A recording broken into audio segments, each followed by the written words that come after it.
yagenda mu Snapchat yange nakola ki nawujjamu cause video nzimanyi bulungi nnyo naye oli yagenda mu Snapchat yange nawujjamu gawunoga mutukwatako video oba editing biki nakwata video nazijjamu but simanyi obaani naye nga nze nkimanyi alabika muntu andi kilos nga bambi kanyabo kasita buli mufuluta.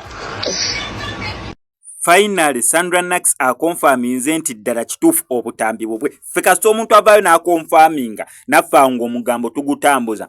Story gye nasoose okubeera nga nkukolera nze nakutereddeko obutambi naye nva ne mbagamba nange tetugenda wayiriza muntu oyinza olaba face ng'emufaananira ddala n'olaba omubiri ng'olabira ddala gwa Sandra Nax naye ye n'avaayo n'atugamba mbu obutambi obwo si bwange. Sandra Nax abakuvaayo n'atutegeeza nti obutambi obwo obuli mu kubeera nga busatuate nga si bubwe. Ffe wano ku SMX Media twali tugenda kujja bulungi tubagambe mbu Sandra Nax yagambye obutambi si bubwe naye amaze okubeera nga akonfaminga nti ddala kituufu obutambi obwo bubwe era abumanyiiko n'agamba n'ekirala kyayogedde nti obutambi obwo si ye yabutadde bambi obutambi amazima gali nti si ye yabutadde. However agamba omuntu yenna muri close yandibanga yatadde obutambi obwo. Omuntu nga muri close nga muri kumpi ddala nno yandibanga yatadde obutambi obwo olw'ensonga agamba yabwekwata n'abutereka mu Snapchat ye kati bineno byabagenda muyimbi nkwatirako kwano nkubayo wana akifaanyi kwate simu yange ni recordinga wano ka video kyayiko oli mu recordinga ka video amu recordinga nga then ye sharing oba ne yabwesindikira so tali sure kwani yabutadde naye si yabutadde